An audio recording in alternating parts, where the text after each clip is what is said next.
الحمدللہ وکفا وسلام علی عبادہ الذین اصطفیٰ اما بعد۔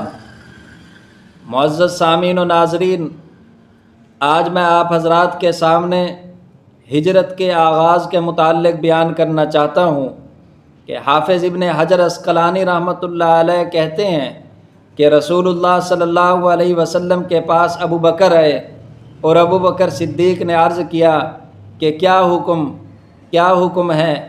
حضور علیہ الصلاۃ والسلام نے فرمایا، ابو بکر چلنا ہے۔ کہاں چلنا ہے؟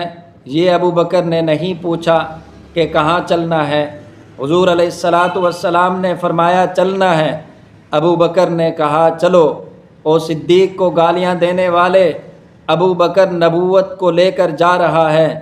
اگر تجھے دکھ ہوتا ہے، اگر تجھے تکلیف ہوتی ہے، اگر تو روک سکتا ہے تو روک کر دکھا۔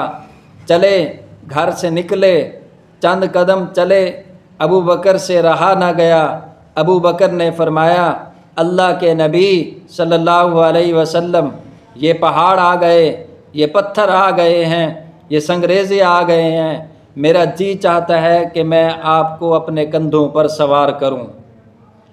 میرا جی یہ چاہتا ہے کہ آپ میرے کندھوں پر سوار ہو جائیں۔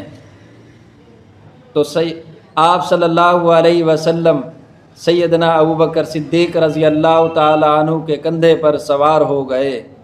اللہ تعالی ہم سب کو نیک اعمال کرنے کی توفیق عطا